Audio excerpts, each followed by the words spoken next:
Nah kemudian yang menarik itu kita berikutnya adalah memilih paper sebagai model dan kita catat semua kalimat-kalimat pembantunya. Jadi yang saya mencoba mengerti pembahasannya dia ini adalah kita pilih satu paper. Jadi di satu jurnal itu, misalnya di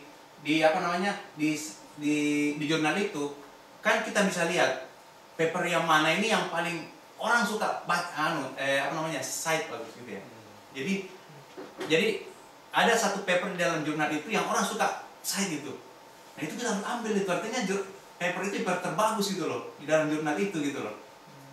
Nah itu kita ambil, kita pelajari sampai mendalam.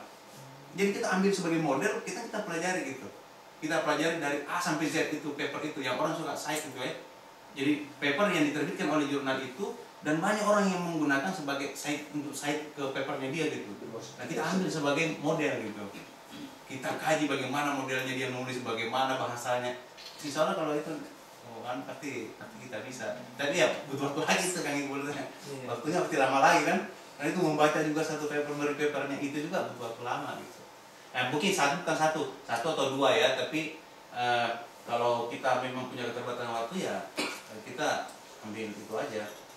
Kemudian ternyata kita juga bisa mencatat kalimat-kalimat pembantunya dia gitu. Maksudnya kalimat-kalimat yang dia suka pakai itu yang enak, itu kan berarti yang kalimatnya bagus itu. Kita bisa ambil, kita bisa pakai untuk sebagai kalimat untuk paper kita. Bahasa-bahasanya itu yang mungkin termasuk yang bagus tadi Mas sampaikan ke saya gitu. Nah yang kalau nulis itu harus nyusun gitu, maksudnya A nomor 1, 2, 3 gitu. Jangan kamu 1, 2, 3, 4 dan 6 gitu, nanti nggak boleh kata bagus. Jadi harus memang ada alirannya itu menarik gitu. Jadi paper itu harus mengalir kayak terus gitu. Saya kadang-kadang waktu itu baca, oh ngalir tiba-tiba tak gitu. Nah, ya makanya bagus kan belum pakai. Jadi jam terbang menentukan Pak ya? Iya betul, jam terbang menentukan itu. Nah kemudian adalah kita harus membuat susunan bab. Kita menulis itu dari mulai mana dulu. Nanti berikutnya akan saya sampaikan satu demi satu ya. Misalkan kemudian kita memisahkan tiap bab dalam satu file. Jadi menurut yang kalau saya sih belum pernah mengikuti ini, tapi baca buku ini dia mintanya supaya kita dalam satu bab itu dalam satu file gitu. Supaya kita fokus dengan satu file. Kemudian kita harus diskusi dengan teman gitu. Jadi ya saya sih alhamdulillah kemarin banyak diskusi sama Pak Agus karena Pak Agus masih di sini gitu kan. Kadang-kadang juga teman-teman foreigner, kalau saya sih modelnya gitu. Jadi apa sih yang kita ini terserah dia masukannya itu mungkin jelek, kita terima gitu loh. Masukannya oh ini begini. Kalau saya sih nggak apa-apa karena untuk improve gitu. Jangan kita sendiri. Karena saya sampaikan sama Pak Asep waktu kita ya. Jadi lebih bagus paper itu sebelum kita submit dikoreksi sama siapa saja gitu. Daripada nanti kita kirim itu belum siap gitu. Itu saya lihat begitu. Mulai kita kasih terang kalau perlu 5 orang yang mau baca kasih aja gitu 5 orang. Koreksi sana koreksi sini baru kita ambil kompilasi gitu loh. Apa koreksinya dia? Ya enggak, kadang-kadang koreksinya kan masuk bagus ya benar ya. Oh iya benar ya. Kita masukin gitu. Kadang-kadang kan kita merasa sudah fix gitu, ternyata ada yang kelewatan gitu. Enggak ya. Orang lain bisa nemukan, Pak. Orang lain bisa nemukan. Jadi enak kalau ada teman tuh kasih aja gitu, bagi gitu. Sebanyak mungkin sama teman. Nah, yang kemudian pada saat itu diskusi dengan teman juga itu. Nah, ini yang saya terus terang di sini saya tidak lihat termasuk di CMS ya, tidak ada begini nih. Ini presentasi kecil-kecilan. Kalau dulu waktu saya di Belgia dulu kuliah, saya perhatiin dokter-dokter kalau menulis itu, dia presentasi bagus. Jadi presentasi kayak gini, presentasi punya dia gitu, konsepnya begini nih. Nanti ada masukan gitu. Semuanya PPI bisa nggak datang kali ya. Jadi misalnya PPI ada yang mau nulis gitu loh, Mas Dede.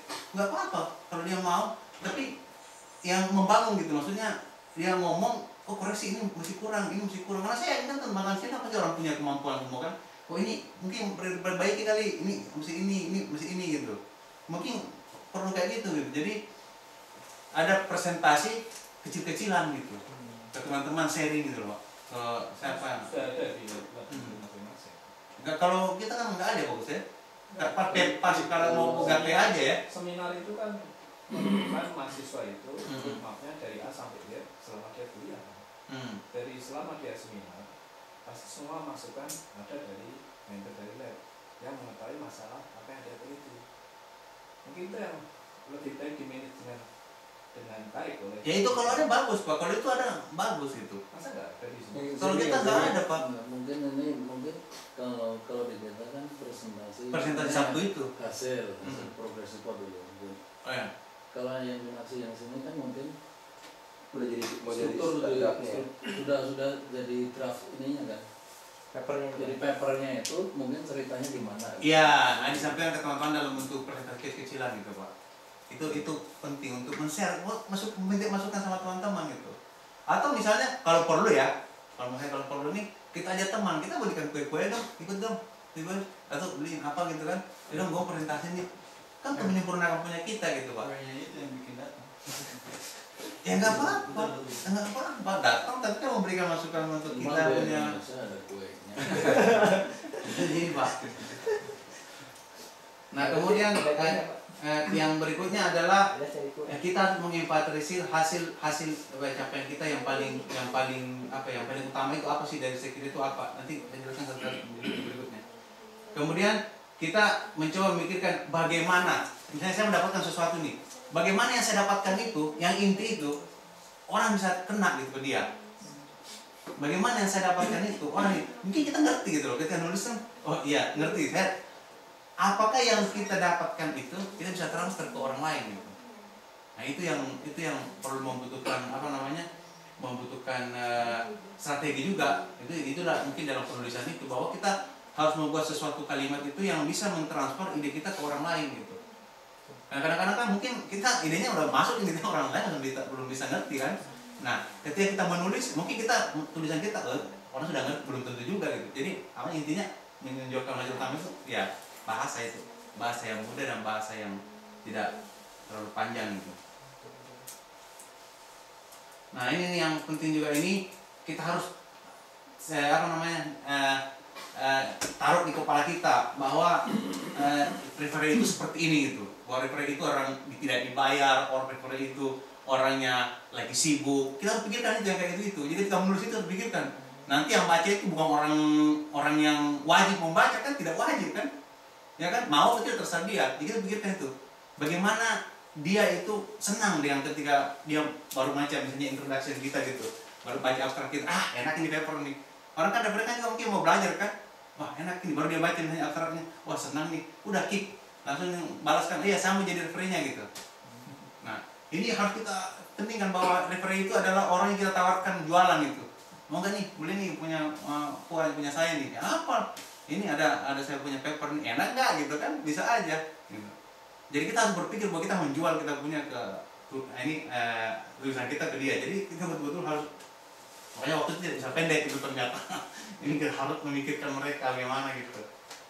Nah kemudian kita dipikirkan kemampuan bahasa Inggris untuk referee juga seperti apa gitu. Kemudian yang paling utama adalah kita harus membuat referee itu senang, yang tadi kata-kata itu. Ketika kita menunjukkan sesuatu, dia senang, boleh nih, ilmu baru nih misalnya kan, enak juga ini. Ilmunya baru kok, bahasanya enak, kan dari dia abstrak aja udah bisa. Kemudian yang paling ini lagi nih, saya awal juga gini nih, tulis dalam bahasa Inggris saya dulu gitu, saya transfer, ternyata nggak boleh nih. Kita langsung tulis dalam bahasa Inggris lebih bagus gitu. Kenapa Pak? Ya Pak? Alasannya apa? Kalau alasannya dia gini, kalau dalam bahasa Inggris itu kadang-kadang jelimet kalau kita pakai bahasa kita gitu. Struktur bahasanya beda ya? Struktur bahasanya itu beda Pak. Saya juga pernah mencoba begitu kan, bahasanya muter-muter ini. Akhirnya saya lari ke bahasa Inggris. Nah permasalahannya adalah kan tidak semua kita ini bahasa Inggris itu kan bagus ya dalam grammar ya. Ternyata kita harus, jadi ketika sudah masuk ke dalam bahasa Inggris kita mencoba menulis tidak sambung-sambung, ya beli buku bahasa Inggris grammar gitu. Harus mengerti. Kalau tidak bisa mengerti grammar, ya nggak bisa, harus bisa gitu. Jadi kita harus mencoba menulis langsung dalam bahasa Inggris. Kalau mentok dengan bahasa grammarnya, beli buku, ya fokus lagi baca sampai kita mengerti gitu loh. Nah, nanti kita bisa jelaskan sebentar. Ternyata hanya beberapa bahasa-bahasa dalam bahasa Inggris itu hanya beberapa dia pakai itu hanya 2-3 model gitu untuk menulis paper gitu. Nanti kita lihat sebentar ya. Nanti berikutnya lagi kalau ini kita tanya ke Pak Agus yang lebih.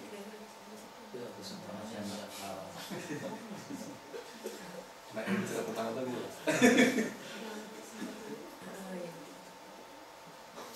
Nah, kemudian saya mencoba menyampaikan ke teman-teman mengenai analisis paper ini. Jadi saya kira mungkin teman-teman juga sudah pernah tahu kalau yang ini ya. Maksudnya kalau kita menganalisis paper itu, kita harus mengklipkan gitu latar belakang masalahnya, kita punya riset itu mau ngapain, kemudian apakah ide kita itu, latar belakang masalah kita itu ada didukung nggak sama pustaka yang lain gitu, ada referensi yang lain gitu. Jangan-jangan itu ide kita aja gitu kan. Ya bisa saja sih ide kita, tapi kita harus bisa nggak, apa ide kita kadang-kadang belum tentu juga benar kan. Nah yang paling penting itu adalah kita harus melihat bagaimana latar belakang riset kita, dan kira-kira ada nggak referensi yang mendukung kita punya ide itu. Nah kemudian metodologi ini kita harus tahu, kemudian alat bahan dan softwarenya, perolehan hasilnya seperti apa, interpretasi, kelebihan dan kelemahan riset, fokus yang ditampilkan, implikasinya bagi yang akan datang. Nah yang ini sebenarnya ini kan ketika kita menganalisa paper yang tadi itu, model itu gitu loh. Jadi kita membaca dari model itu, ini yang paling inti itu nih, semua di dalam papernya dia itu. Ini nih, baru kita catat gitu. Ini bagaimana dia bagaimana dia membahasakan latar belakang masalah risetnya, idenya dia itu ke dalam paper ini. Kemudian bagaimana dia meyakinkan orang bahwa riset saya itu sudah dilakukan oleh seorang riset lain, jadi pustaka pendukung itu gitu. Nah itu, ini adalah bagian-bagian ketika kita mereview paper Pak. Jadi ketika ada paper-paper yang tadi itu sudah banyak orang situ, itu kita harus fokus ke sini. Ini bagaimana dia menganalisis, bagaimana dia menginterpretasi datanya, bagaimana dia membuat desain hasilnya seperti apa gitu. Nah kemudian apakah dia menjelaskan kelebihan dan kelemahan risetnya? Kadang-kadang kan coba dia baca deh, kadang-kadang kan dicantumkan kelemahan riset ini ada gitu.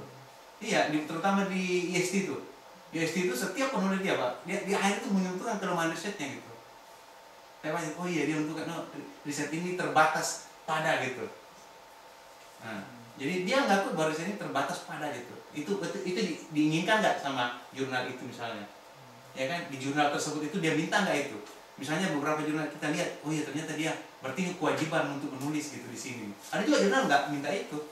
Saya perhatikan juga jurnal yang tidak usah nulis kelemahan. Tapi saya perhatikan Pak, hampir kayak di IST itu semua di akhir-akhir itu dia nulis itu kelemahan dari papernya dia itu, sampingkan risetnya ini saya punya kelemahan di sini gitu.